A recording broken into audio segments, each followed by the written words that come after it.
안녕하십니까. 금요일의 과학터치입니다. 저는 진행을 맡은 차유진입니다. 2020년 금요일의 과학터치, 올해는 코로나19로 인해 매주 금요일 저녁 7시 실시간 라이브 방송으로 진행이 됩니다. 오늘 세 번째로 라이브 찾아뵙는 방송인데요. 금요일의 과학터치 라이브 방송으로 찾아뵈며 금과터의 또 다른 매력을 더해가는 듯합니다. 아마 그 중에서도 가장 중요한 매력은 시청자분들과 함께 만들어가는 금요일의 과학터치일까 아닐까 하는 생각이 드는데요. 오늘 금요일의 과학터치 좋은 강연과 그리고 여러분들의 Q&A로 이어지도록 하겠습니다. 교수님의 30분의 강연 후에 여러분의 궁금증을 해결해줄 Q&A 시간이 이어지는데요. 채팅으로 참여를 많이 해주시면 저희가 질문을 뽑아 여러분들의 궁금증을 해결해드리고 또 좋은 질문 많이 해주신 분들께는 마지막에 추첨을 통해 선물도 드리도록 하겠습니다. 금요일의 과학터치 많은 참여 부탁드리겠습니다. 자, 그럼 오늘 특별한 주제로 강연을 한번 시작해 보도록 할 텐데요. 신비한 공생체 지의류라는 주제로 국립백두대간 수목원 이병권 박사님을 모시도록 하겠습니다. 여러분 환영해 주십시오. 안녕하십니까. 오늘 이렇게 주말 저녁 좋은 시간을 갖게 되어서 정말 감사드립니다. 저는 우리나라에서 지의류를 연구하고 있는 지의류 분류학자 이병권이라고 합니다. 무엇을 보고 있는 것일까요? 한 친구는 바위에 무언가 붙어 있는 걸 보고 있고 다른 한 친구는 그것을 사진을 찍고 있습니다. 과연 무엇을 보고 있을까요? 그리고 또 다른 어린이는 큰 바위에 붙어 있는 무엇을 보면서 사진을 찍고 있습니다. 과연 무엇일까요? 이렇게 자세히 보면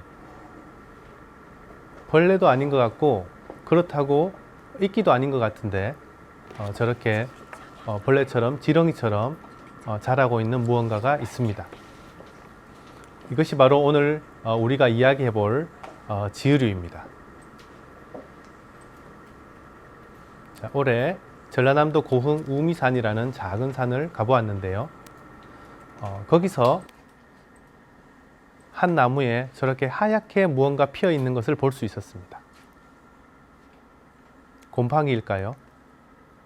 자세히 보시면 이렇게 하얗게 하얀 색으로 동그랗게 피어 있는데 그 사이에 저렇게 작은 알갱이들이 다닥다닥 붙어 있는 것을 볼 수 있습니다. 바로 지의류의 한 종류인 접시 지의류입니다. 접시 모양으로 자란다고 해서 접시 지의류입니다. 또 남쪽이 아닌 저기 북쪽 높이 강원도 평창 지역을 가보면 이렇게 버드나무에 큰 가지에 그 가지 위에 무언가 자라고 있는 것을 볼 수 있습니다. 그냥 나무 껍질이 아니라 저렇게 형형색색으로 무언가가 붙어 있어요. 이런 것들이 모두 지의류입니다. 주황단추 지의류이고 또 진해 지의류의 하나입니다. 또 다른 사진을 보시면 마찬가지로 그 버드나무 위에 이렇게 다른 종류의 주황단추 지의가 자라고 있습니다.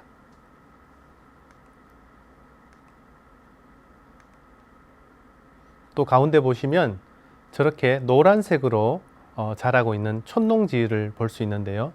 저 촌농지의는 마치 촌농처럼 똑똑 흘러내리면서 자란다고 해서 저렇게 이름이 붙었습니다. 마찬가지로 그 버드나무의 또 다른 사진들이에요. 작게 자라는 꼬마 진해지의, 그리고 또 다른 종류의 주황단추 지의입니다. 그리고 접시 모양으로 자라는 접시 지의류의 하나입니다. 또는 혹처럼 자란다고 해서 혹지의류라고 이름이 붙여진 친구도 있습니다. 큰 바위에 저렇게 마치 나뭇가지가 뻗친 것처럼 이렇게 빨간 열매를 맺고 자라고 있는 붉은 열매 지입니다. 혹은 갈색이나 검은색으로 열매를 맺으며 자라는 산나무 지도 있습니다. 또는 또 다른 바위 위에 저렇게 마치 그 피자가 이렇게 펼쳐진 것처럼 넓게 퍼져서 자라는 매화나무 지의 하나입니다. 전라남도 순천의 저녁 노을로 유명한 와온 해변을 가보면 저렇게 해변가의 암석 위에 아주 예쁘게 자라고 있는 지유류가 있는데요. 마찬가지로 주황단추 지유류의 하나입니다. 또 경남 산청을 가보았는데요. 산행길에 길가에 저렇게 한쪽엔 석상이 있고 한쪽에는 비석이 있었는데 저렇게 석상에 울긋불긋하게 무언가가 붙어 있었습니다. 자세히 보면 이렇게 잎사귀 모양으로 퍼져 자라는 국화잎 지유류고 또는 매화나무 지 혹은 또 다른 종류의 매화나무 지유류 그리고 작은 알갱이처럼 자라는 아직도 한국명이 붙어 있지 않는 그런 지유류들도 많이 있습니다.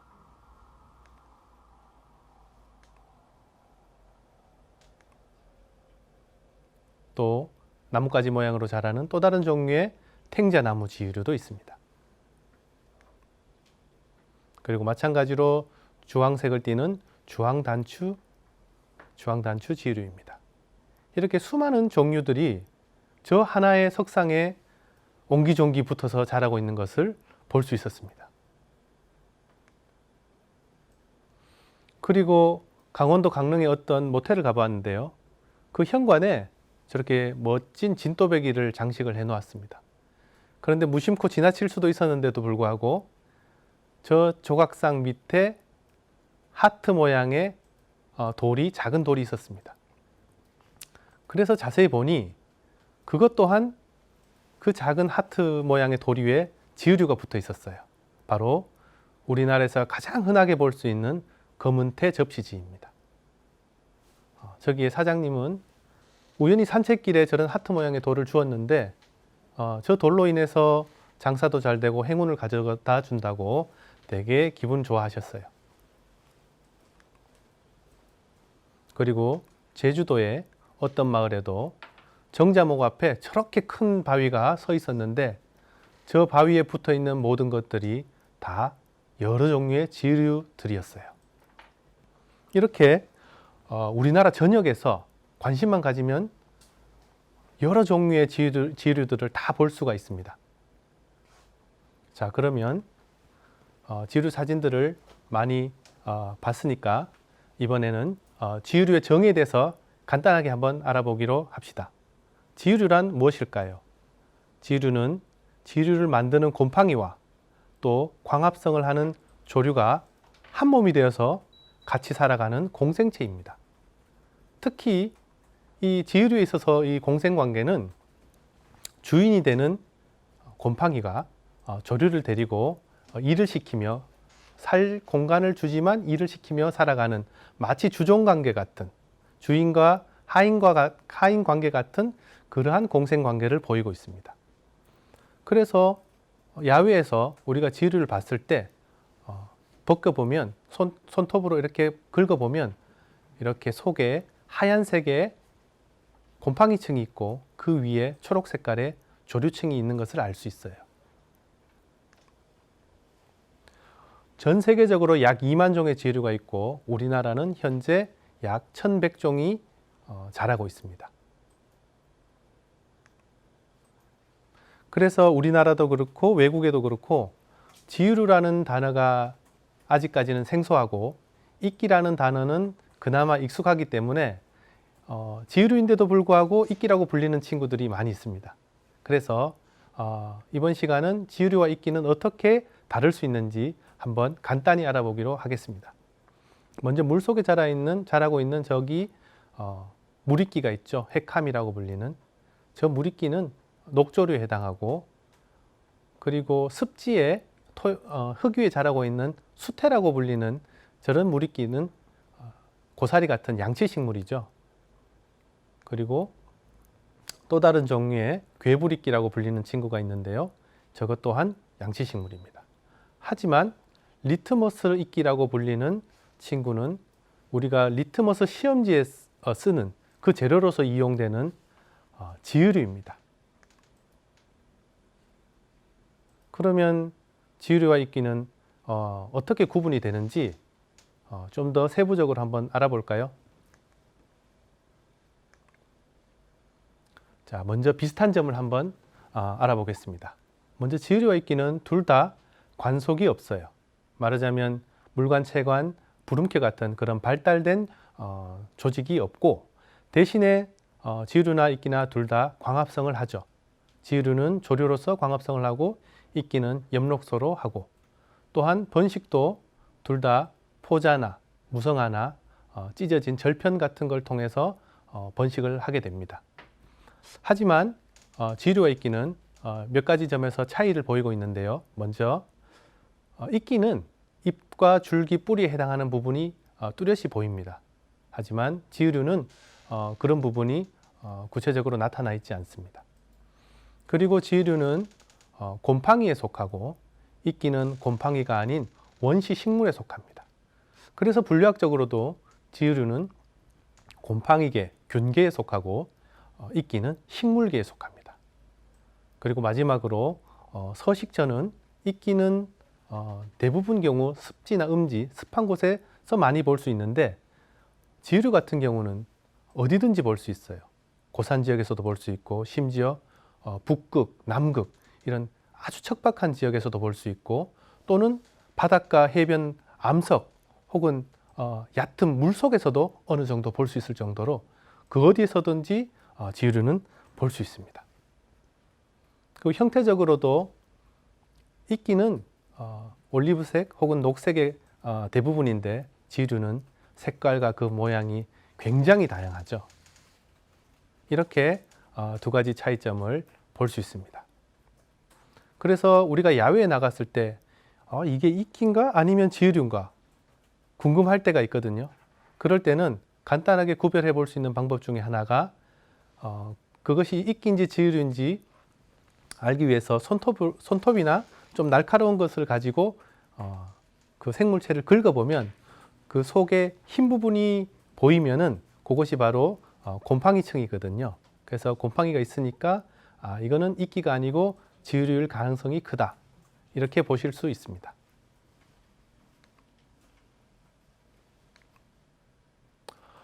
그리고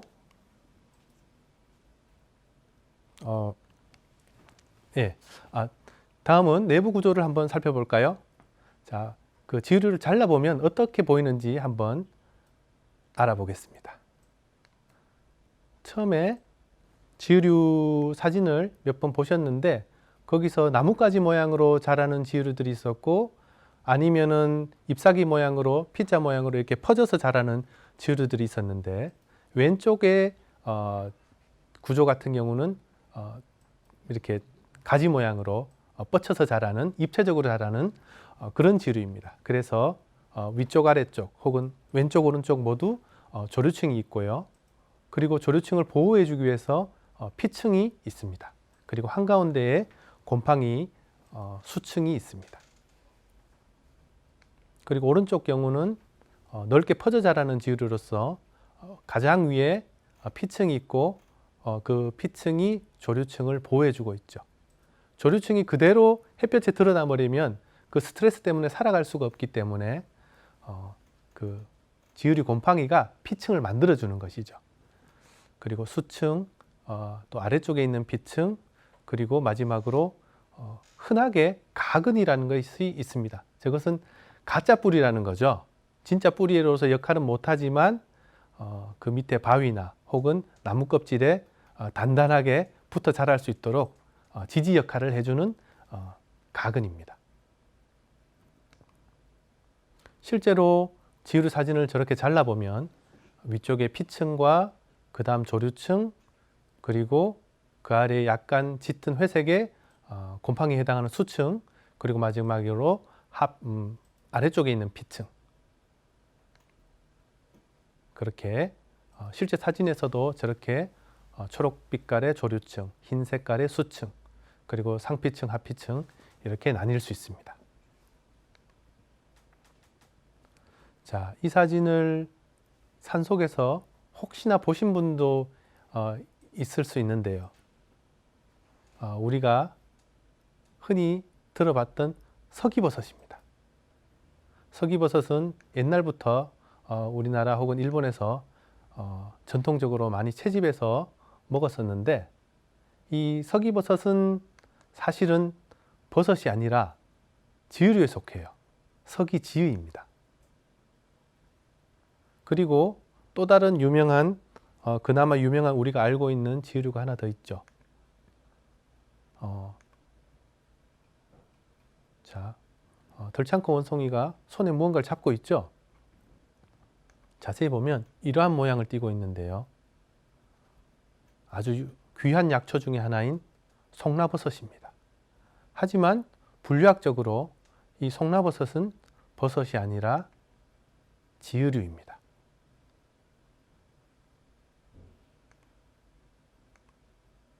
자, 그러면 지유류가 굉장히 종류가 다양하고 색깔도 다양하고 형태도 다양한데 대략적으로 그 자라는 형태에 따라서 어떻게 나뉠 수 있는가 한번 알아보기로 하겠습니다. 먼저 나뭇가지 모양으로 뻗쳐 자라는 수상지유류, 그 다음에 잎사귀 모양의 엽상지유류, 마지막으로 부스러기 모양으로 자라는 가상지유류가 있습니다. 그 이외에도 더 구체적으로 나누면 인편상, 비늘처럼 자라는 인편상, 그리고 어떤 특정 속의 이름을 딴 칼리시움상, 그리고 아주 미세한 가루처럼 자라는 가루상이 있는데 이렇게 크게 수상지유류, 엽상지유류, 가상지유류로 나누어 볼 수 있습니다. 다음은 어느 곳에 자라느냐, 그 생활형에 따라서 먼저 나무 껍질에 자라는 수피 착생형, 그리고 바위 위에 붙어 자라는 암석 착생형, 그리고 흙 위에 자라는 토양 착생형이 있습니다. 그리고 특별하게도 열대 지역 혹은 아열대 지역에 그런 상록 화렵수의 잎사귀에 붙어 자라는 지유류들이 있습니다. 이들을 가리켜 엽권지유라고 불리는데요. 이 엽권지유류는 우리나라의 제주도에서 볼 수 있습니다. 그래서 이렇게 나뭇가지처럼 뻗쳐 자라는 지유류는 수상지유류가 되겠죠. 그 다음에 잎사귀처럼 퍼져서 자라는 지유류들은 엽상지유류, 그리고 마지막으로 부스러기처럼 툭툭 떨어져서 자라는 지유류는 바로 가상지유류가 되겠습니다. 그래서 어느 정도 우리가 지식을 가지고 현장 조사를 한번 나가보도록 하겠습니다. 저렇게 많은 준비물이 필요한데요. 그 중에서 에코백이 지유류 채집에서 중요합니다. 왜냐하면 채집을 해야 되기 때문에 어깨에 매는 그런 배낭보다도 이렇게 어깨 양쪽으로 매는 배낭보다도 한쪽으로 매서 쉽게 담을 수 있는 에코백이 편리합니다. 그리고 그 위치를, 채집한 위치를 알 수 있도록 GPS 혹은 요즘에는 그 휴대폰 앱으로도 충분히 쓸 수 있습니다.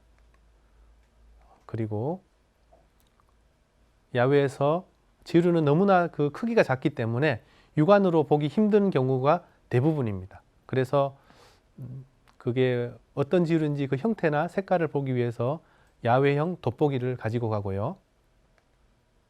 그리고 나무 껍질 위에는 저런 끌이라든가 아니면 칼을 쓰고, 바위에 붙어 있는 친구들 같은 경우는 망치와 정을 써서 그 지유류와 함께 지유류가 붙어 있는 바위를 같이 떼어냅니다. 그리고 보호 장비들이 필요할 수 있고요. 그리고 채집물을 채집 봉투에 담아서 가지고 오게 됩니다. 또 야외에서 열심히 조사를 하다 보면 배가 고프겠죠. 그래서 초콜릿이 발라져 있는 쿠키가 필요할 것 같습니다. 자, 올해 여름에 제주도 조사를 가보았습니다. 그래서 제주도의 고산 1000m가 넘는 곳에 있는 습지인데요. 저기 습지에서 야외형 돋보기를 가지고 이렇게 어깨에는 에코백을 메고 이렇게 지류를 관찰하고 있습니다. 그래서 관찰한 지류를 사진으로 찍기도 하고요. 그리고 직접 칼을 가지고 채집을 했습니다. 이렇게 채집한 지류를 가지고 실험실로 와서 표본을 만들게 됩니다. 표본을 만들게 되면 거기서 어디서 채집을 했는지, 누가 채집을 했는지, 그리고 그 지류의 이름은 무엇인지 등등 모든 정보가 이 채집 봉투 하나에 다 담겨지게 됩니다. 그래서 채집자뿐만 아니고 100년, 200년 후에 그 누군가가 국내의 연구자 혹은 해외의 연구자가 찾아와서 손쉽게 볼 수 있기도 하고요. 우리가 스웨덴의 어떤 박물관에 가서 그 유명한 식물학자인 린네가 직접 채집한 그런 표본도 이렇게 표본을 만들어 놓으면 쉽게 볼 수 있듯이 아주 중요한 가치를 지니고 있다고 볼 수 있습니다. 열어보면 속에 지류가 들어 있습니다. 자, 그 다음 지류를 표본을 만들었고 다음에 지류는 어떻게 더 연구할 수 있는지, 무슨 종인지 어떻게 동정을 할 수 있을까, 그런 점에서 세 가지로 동정을 할 수 있습니다. 첫 번째, 형태적으로 연구를 하고요. 두 번째, 화학적인 분석을 하고 마지막으로 분자적인 분석을 하게 됩니다. 형태적 분석은 아까 말씀드린 대로 야외형 돋보기를 가지고 야외에서 채집을 하고 그리고 실험실로 가져와 현미경 밑에 두고 확대해서 보고 또 중요한 지류 같은 경우는 저렇게 사진 자료로 촬영을 해서 남겨두기도 합니다. 그리고 때로 중요한 표본 같은 경우에는 간략하게 측정한 정보를 메모해 놓기도 합니다. 그리고 주요한 도감들을 참고해서 무슨 종인지 대략적으로 찾아봅니다. 아주 중요한 신종 혹은 미기록종 등의 중요한 지류의 경우에는 저렇게 보다 더 상세하게 정보를 남겨놓기도 합니다. 두 번째 화학적 분석은 화학 물질을 가지고 발색 반응을 보는 것인데요. 빨간색, 갈색, 노란색 혹은 반응이 없는 것까지도 중요한 정보가 될 수 있겠죠. 그래서 또는 지류를 절편을 해서 현미경 밑에 두고 거기서도 정색 반응을 볼 수가 있어요. 그래서 아이오딘 반응이나 아니면은 KOH 반응 등을 통해서 색깔이 변하는 걸 보고 이게 어떤 특정 종의 중요한 키로 볼 수 있기 때문에 저렇게 화학적 분석을 하게 됩니다. 그리고 더 심화 분석을 하자면 전통적으로 많이 쓰이는 분석 방법인데요. TLC라고 해서 그 지류에 있는 그 물질을 녹여서 이렇게 판에다가 한 점씩 찍어서 그리고 저 컨테이너 속에 담습니다. 그래서 그 컨테이너 속에서 시간이 지남에 따라서 그 용액을 머금고 위로 올라가게 되는데요. 그래서 올라가면서 특정 높이에서 특정한 색을 보여주게 됩니다. 그것을 이런 자외선 램프, UV 램프 속에서 보면은 특정 높이에서 다양한 색을 보여주게 되는데요. 이 정보를 통해서 기존에 우리가 가지고 있는 그 라이브러리가 있겠죠. 그것과 비교해서 이 지류는 이런 종류의 물질을 가지고 있구나라는 것을 확인하게 됩니다. 그리고 그 판 위에다가 간략하게 기입을 할 수 있겠죠. 더 심화적으로 하면은 컴퓨터 장비를 동원해서 분석을 할 수 있고요. 이런 피크를 통해서 물질 분석이 어느 물질이다라는 것을 확인할 수 있습니다. 그리고 마지막으로 분자적인 분석을 할 수 있는데요. 우리가 요즘 그 코로나 바이러스 때문에 그게 코로나 바이러스에 감염이 됐는지 안 됐는지 확인할 때도 저기 PCR 기법이라는 것을 쓰게 됩니다. 그래서 PCR 기법을 쓰면 어떤 특정 부분의 DNA를 증폭을 시켜서 확인하는 방법이에요.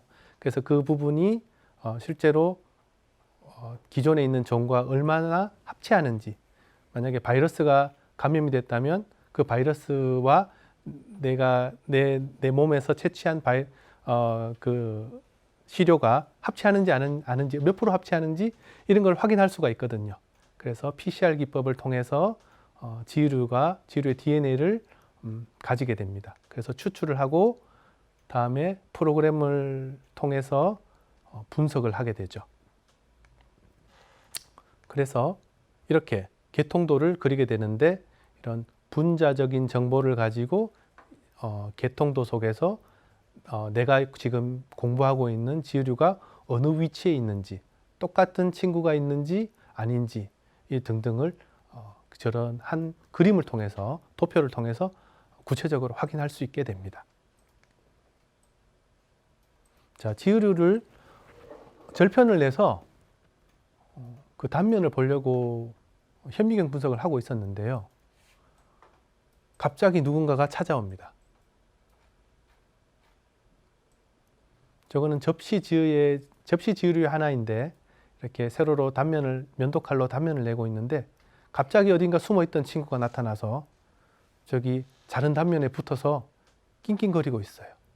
그래서 저도 깜짝 놀라서 그 현미경 위에다 바로 휴대폰을 대고 동영상을 촬영한 자료예요. 그래서 계속 한 1분 이상을 저러고 있다가 어디론가 사라졌다가 다시 와서 저렇게 움직이다가 사라졌어요. 저것이 뭐냐 하면, 우리가 진드기 있잖아요. 진드기라 그러면은 쉽게 이제 살인 진드기만 생각하는데, 이제 영어로는 틱과 마이트가 있거든요. 틱은 우리가 쉽게 생각하는 그 딱딱한 껍질의 살인 진드기 종류일 수도 있고, 근데 쟤들은 보다 이렇게 피부가 연약한 진먼지 진드기 같은 그런 아주 연약한 종류예요. 그래서 야외에서 지유류를 보다 보면, 돋보기를 가지고 지유류를 보다 보면 저러한 진드기를 흔치 않게 쉽게 볼 수 있습니다. 그래서 저 진드기가 지유류의 조류를 먹고 살아가는 모습이에요. 아직 저런 지유류와 관련된 곤충들에 대한 연구는 거의 안 되어 있다고 볼 수 있습니다. 올해는 제가 국립백두대간 수목원 뒷산인 문수산에서 채집한 지유류가 신종 지유류를 발굴했는데요. 그래서 이름을 백두대간 접시지유라고 이름을 붙였습니다. 그리고 국제학술지에 논문을 실을 수 있게 되었어요. 그래서 이렇게 또 봉화읍의 그 시냇가에서 뽕나무 위에 자라고 있는 또 다른 종류의 지유류를 발견했습니다. 그리고 분석 결과, 형태 분석, 화학 분석, 그리고 마지막으로 분자 분석을 한 결과 신종 지유류라고 확인하고 또 이름을 지어서 국제학술지에 게재를 하게 되었습니다. 이렇게 우리가 모르고 지나칠 수 있지만, 알게 되면 더 신기해 보이고 눈에 보이고 저렇게 신종 미기록종을 발굴할 수 있을 것 같습니다. 자, 마지막으로 지유류는 어떻게 이용을 할 수 있나 이야기를 해보겠습니다. 먼저 지유류는 아까 말씀드린 대로 이끼와는 달리 형형색색이라고 했죠. 그래서 그 다양한 색깔로 인해서 염료로서 오랫동안 이용되어 왔습니다. 심지어 외국에는 어떤 지유를 가지고 어떤 색깔을 낼 수 있는지, 지유를 가지고 어떤 염색을 할 수 있는지 책자까지 나와 있습니다.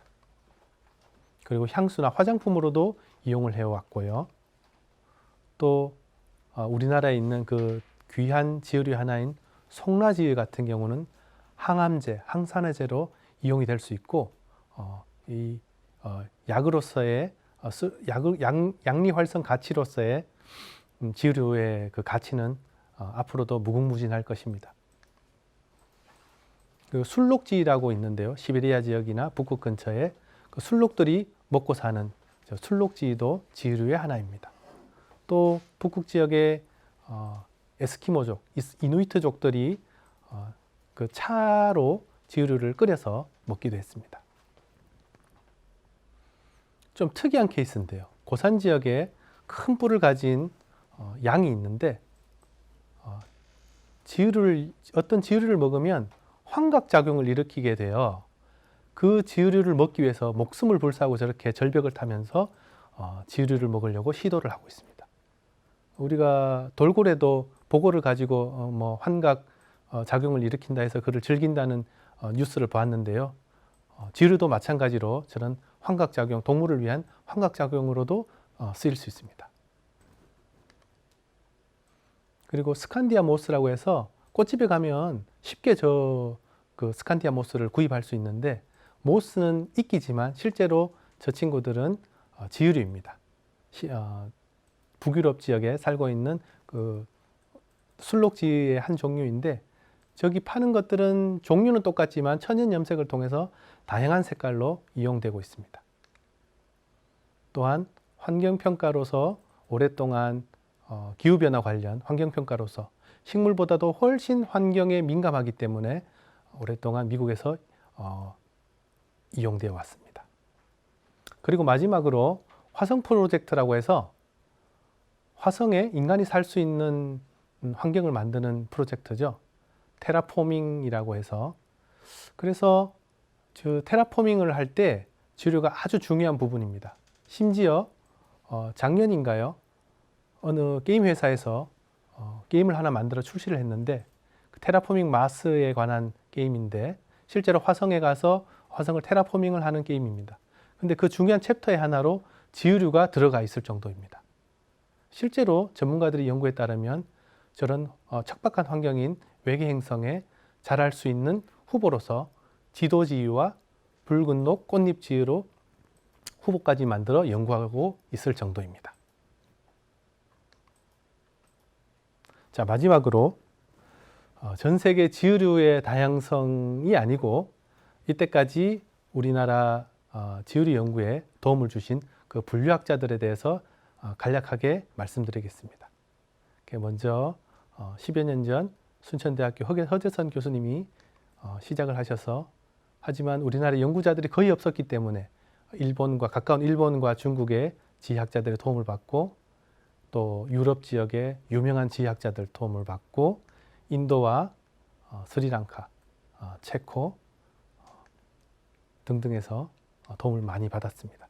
그리고 지금 신진 분류학자로서 이렇게 국립수목원의 3분과 또 국립백두대간 수목원에 저 포함해서 이렇게 4명이서 지유류 분류 연구에 열심히 활동하고 있습니다. 들어주셔서 감사합니다. 네, 교수님 멋진 강연 감사합니다. HGS님께서 질문해 주셨는데요. 지유류가 살 수 있는 환경은 어디부터 어디까지인가요? 라는 질문을 해주셨어요. 네, 아까 말씀드린 대로 그 화성 프로젝트 있잖아요. 그 화성 프로젝트에는 정말 그 어떤 생물도 살 수 있는 환경이 아닌데도 불구하고 그 살 수 있는 환경 그 생물 후보로서 지유류를 2가지 낼 수 있을 정도니 이 세상에 살아있는 그 생물들 중에서 가장 어떤 곳에서든 살 수 있는 그 생물이라고 볼 수 있지 않을까요? 그러면 지유류가 지금 현존하는 생물들 중에서 가장 강인한 생명력을 가졌다라고 생각해도 괜찮을까요? 그 중에 하나라고 충분히 볼 수 있죠. 네, 알겠습니다. 네. 자, 그리고 2번째 질문인데요. 아마 첫 번째 질문과 좀 연관성이 있을 것 같아요. 박신재님께서 질문해 주셨습니다. 박신재님은 아주 저희가 가장 감사해야 될 분들 중에 하나인 게 매시간 찾아오셔가지고 네. 질문 많이 해주시거든요. 자, 지유류는 소멸하지 않는 건가요? 라는 질문하세요. 소멸하죠. 예, 지우류는 생명이 있으니까 삶이 있으면 죽음이 있지 않겠습니까? 우리가 야외에 갔을 때 그런 지우류 한 종류인 엽상지우류, 이렇게 피자처럼 퍼져 자라는 지우류들 있잖아요. 거기도 보면 얘는 초록 색깔이어야 되는데 초록색이 아니란 말이에요. 그런 지우류들이 있어요. 그래서 보면은 하얗게 변하거나 아니면 가운데 부분이 다 떨어져 나가버리거나 이런 경우는 이미 이제 소멸하고 있는 상황인 거죠. 그리고 자연적인 소멸 이외에도 제가 최근까지 연구했던 그 지우류 분야의 하나인 지우류 기생곰팡이라고 있습니다. 지우류에 기생하며 자라고 있는 다른 종류의 곰팡이인 거죠. 그 곰팡이에서 또 이렇게 지우류가 원래 그 자라고 있는 지우류가 데미지를 얻을 수 있거든요. 그러면서 또 외부의 다른 생물에 대한 침입에 의해서도 또 소멸될 수 있을 그런 가능성이 있다고 볼 수 있겠습니다. 네, 지우류도 생명이니까 소멸한다라는 대답해 주셨고요. 자, 그리고 또 아이디가 너무 귀여우세요. 찐찐이야 님께서 질문해 주셨는데요. 요거는 아마 교수님에 대한 궁금증을 좀 가지신 것 같아요. 교수님이 지우류를 연구하시게 된 계기는 어떠신 건가요? 라고 질문해 주셨거든요. 네, 저는 원래 식물을 분류하던 사람이었어요. 식물을 한 10년 넘게 하다가 외국에서 이제 공부를 할 수 있는 경험을 얻게 되었는데 공부를 하다 보니까 남들이 안 하는 거를 해보고 싶다, 해야겠다 이런 생각이 많이 들더라고요. 그래서 남들이 안 하는 게 뭐가 있을까 찾던 중에 그 외국에 있던 저의 그 지도 교수의 한 분이 지우류에 대해서 뜬금없이 이렇게 툭 던지길래 그게 계속 마음속에 남아서 그 이후로 채집 조사를 가든 어디 야외를 가든 이제 관심을 가지고 보게 되었거든요.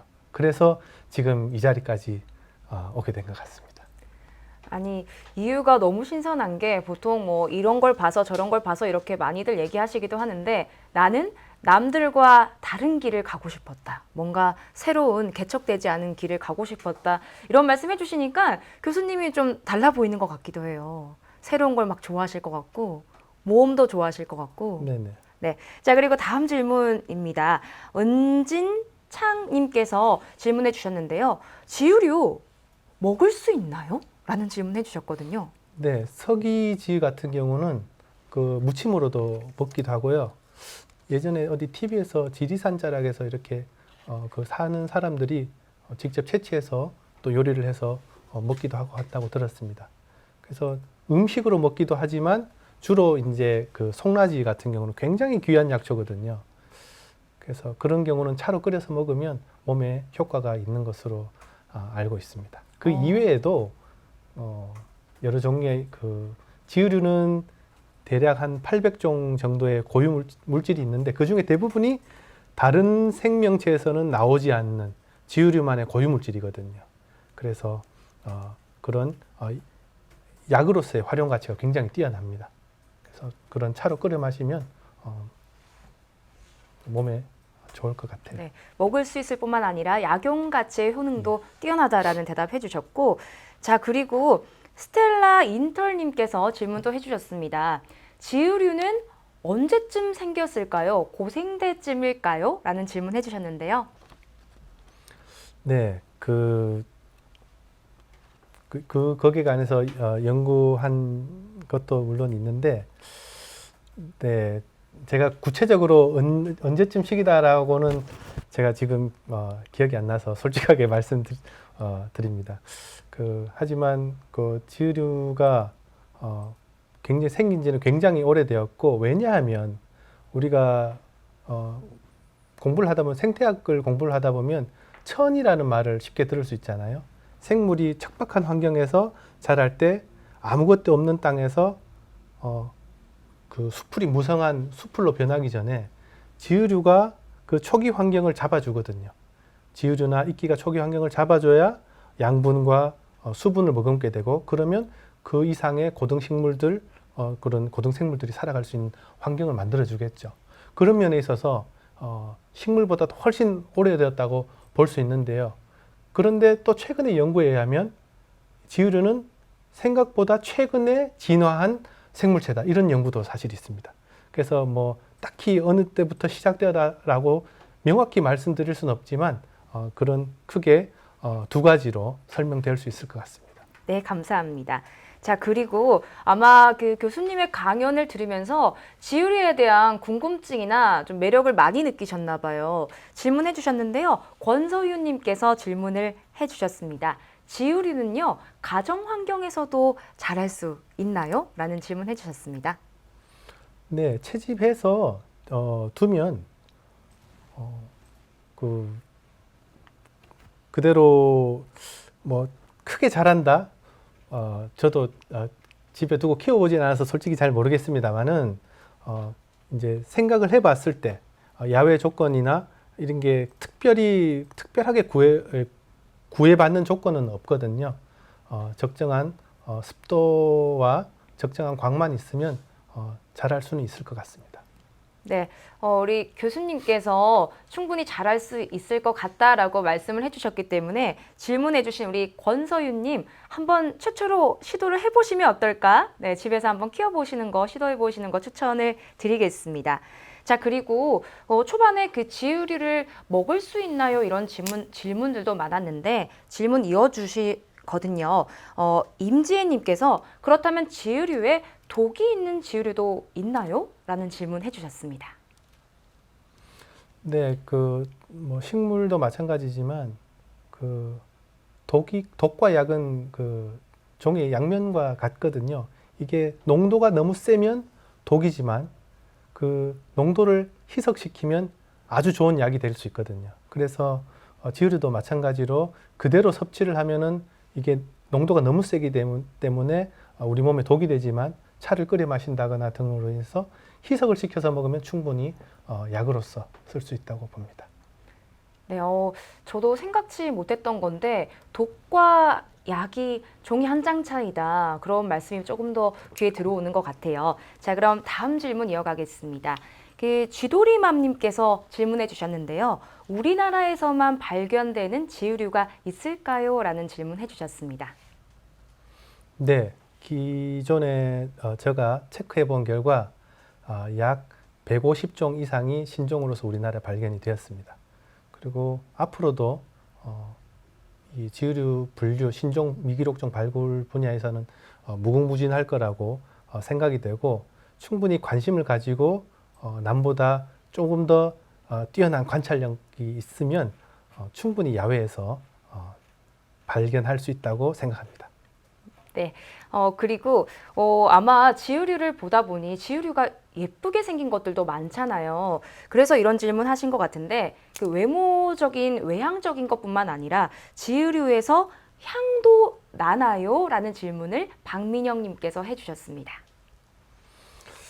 네, 그 서기지 나물 무친 걸 먹어봤는데 그 특유의 향이 있더라고요. 다른 뭐 나물이라든가 버섯에서는 느낄 수 없는 그 자체 고유한 향을 느낄 수 있었어요. 그리고 뭐 그 이외에 다른 지유류를 직접 이렇게 코를 대고 향을 맡아봐도 그냥 코를 대고 맡아봤을 때는 특별한 냄새는 느끼지 못했는데 실제로 맛을 보니까 그 맛에서 어떤 좀 다른 것을 느낄 수 있었습니다. 네. 네, 향이 그 정도로 말씀드릴게요. 느껴진다라고 네. 얘기해 주신 것 같고요. 박민영님께서 하나 더 질문해 주셨는데 아마 그 설명해 주셨던 다양한 지우류 중에서도 스칸디아 모스라는 지우류가 아주 궁금하셨나 봐요. 스칸디아 모스에 대해서 설명 조금만 더 해주시면 안 될까요? 라는 요청해 주셨거든요. 네, 스칸디아 모스는 그 술록지 클레도니아 속에 속하는 지류 하나인데요. 그 술록이라고 하면 우리 그 스칸디나비아 지방, 북유럽 지방에서 이렇게 자라고 있는 그 지류인데, 그 지류를 어떻게 하면 우리가 이렇게 원회적으로 좀 활용할 수 있을까 그런 연구를 했었던 것 같아요. 그래서 제가 직접 그 스칸디아 모스 회사랑 그 관계자랑 연락도 몇 번 해봤었는데, 우리나라에서 재배를 하는 것이 아니라 스칸디나비아 그 북유럽 지방에서 초기부터 재배를 한다고 하더라고요.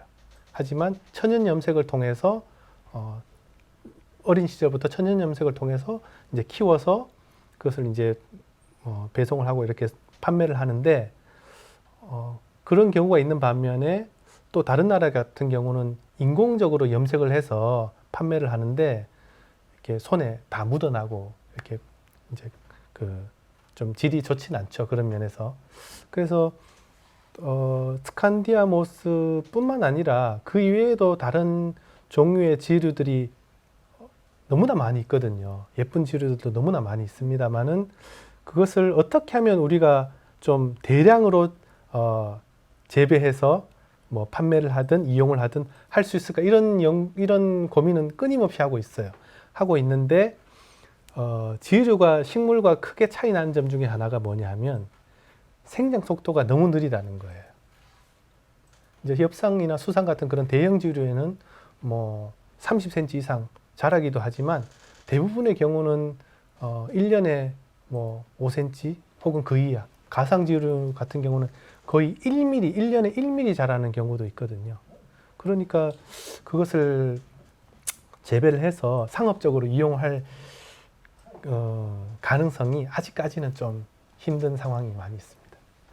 아직까지는 힘들다라고 말씀하시지만 우리 교수님께서 아주 연구도 열심히 하고 계시기 때문에 뭐 곧 그런 좋은 일이 일어나지 않을까 생각을 하고요.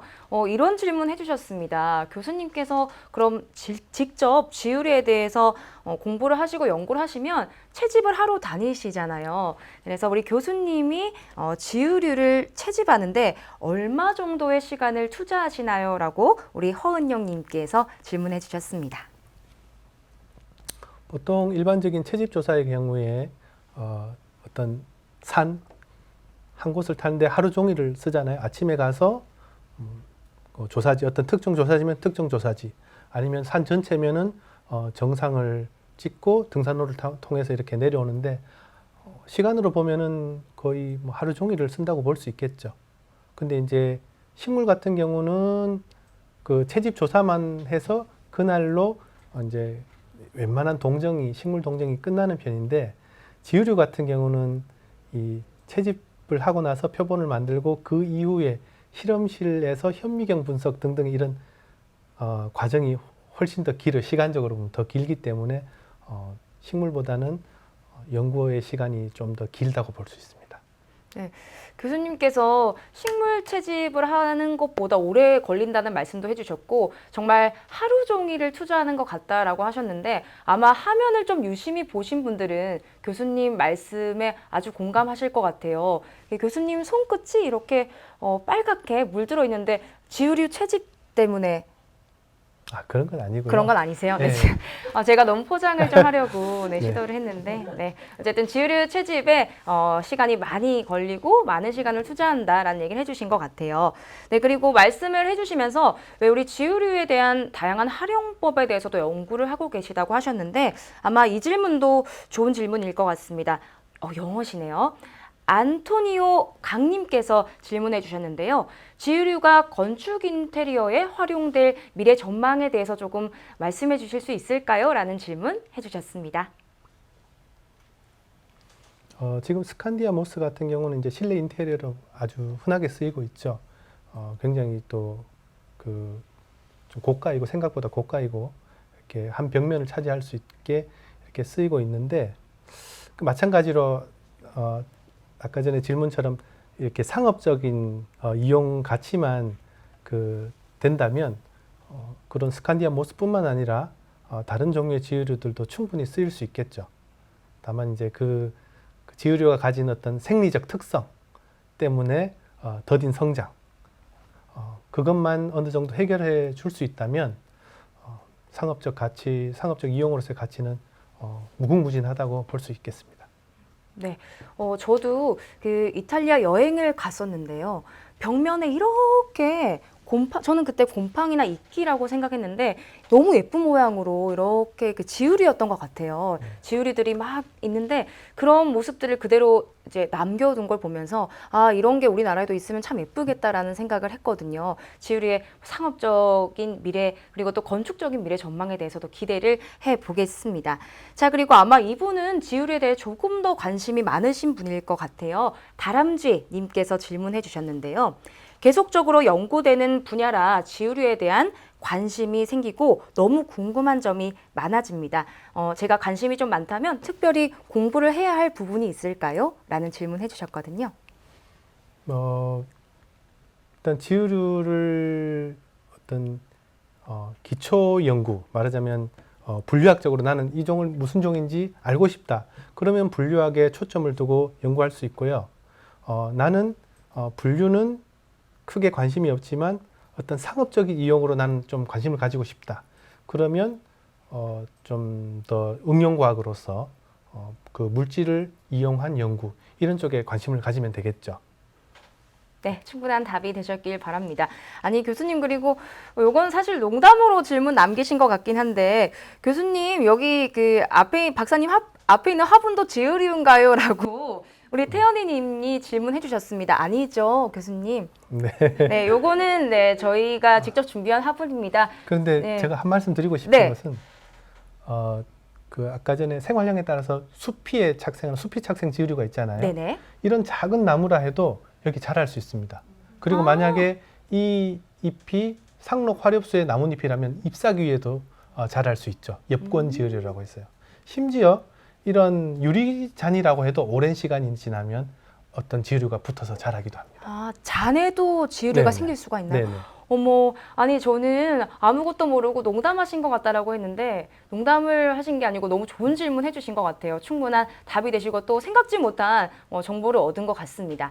자, 그럼 이렇게 우리 교수님과 함께 거의 30분 가까이 Q&A 시간을 좀 가져봤는데요. 우리 교수님, 저희가 채팅 많이 남겨주시고 또 참여해주신 분들, 좋은 질문해주신 분들 뽑아서 선물 드리기로 했잖아요. 그래서 발표를 할 건데 제가 5분 그리고 교수님께서 5분 이렇게 발표해주시면 될 것 같아요. 저희가 일단 10분이 될지 모르겠습니다. 최대한 열심히 뽑아봤는데요. 이 중에서 저희가 발표 차근히 드리겠습니다. 자, 5분 먼저 발표드리겠습니다. 축하드립니다. HGS님, 박신재님, 임지혜님, 태연이님, 축하드립니다. 네, 축하드립니다. 네, 고맙습니다. 자, 그리고 교수님께서 여기 태연이 뒤쪽부터 읽어주시면 됩니다. 네, 찡 아티스트님, 연우정님, 권서윤님, 스텔라 인터님 축하드립니다. 축하드립니다. 네, 축하드립니다. 저희가 이렇게 강연을 하시고 또 듣는 것도 좋지만 이렇게 가장 기분 좋을 때는 함께 해주신 분들을 위해서 선물을 드릴 때가 아닌가라는 생각을 합니다. 자, 교수님 오늘 1시간 정도 함께 하셨는데요. 어떠셨어요, 기분? 원래 이렇게 무대에 서서 이렇게 강연은 몇 번 했었는데 앉아서 한 것은 또 처음이거든요. 또 나름 긴장도 됐었고 또 새로워서 또 신선하기도 했습니다. 아주 즐거운 시간이었고요. 지으류가 어떻게 보면 아직도 그 이름 자체가 우리에게 너무나 생소한데 실제로 오늘 보셨듯이 조금만 관심을 가지고 보면은 온 사방에서 전국에서 흔하게 볼 수 있는 생물체입니다. 그래서 우리가 관심을 가지면 그것을 알 수 있다고 생각합니다. 네, 우리 박사님 말씀에 정말 공감을 하는 게 원래 뭐든지 모를 때는 안 보이던 게 알고 나면 그때부터 많이 보이더라고요. 아마 오늘의 멋진 강연을 통해서 지금 강연 들으신 분들은 오늘부터 지나가다가 어머? 이거 지우리 아니야? 이렇게 구분을 좀 하실 수 있으실 것 같아요. 그것만으로도 많은 관심 충분히 가지실 수 있을 거란 생각이 듭니다. 자, 우리 여러분들 오늘 강연 어떠셨나요? 저는 강연으로 지식을 얻는 것도 참 좋았지만 무엇보다 이 지우리라는 새로운 것에 대해서 배우면서 그 공생이라는 것의 가치를 다시 한번 생각해 볼 수 있게 된 시간인 것 같습니다. 함께 도우며 살아가는 거, 그리고 함께 도우며 잘 살아가는 거, 세상을 살아가면서 필요한 많은 가치들 중 가장 중요한 가치가 아닐까요? 오늘 함께 해주신 모든 분들 진심으로 감사합니다. 다음 주 금요일에 찾아뵙겠습니다. 고맙습니다. 교수님 수고하셨습니다. 네, 고맙습니다. 여러분 감사합니다. 안녕.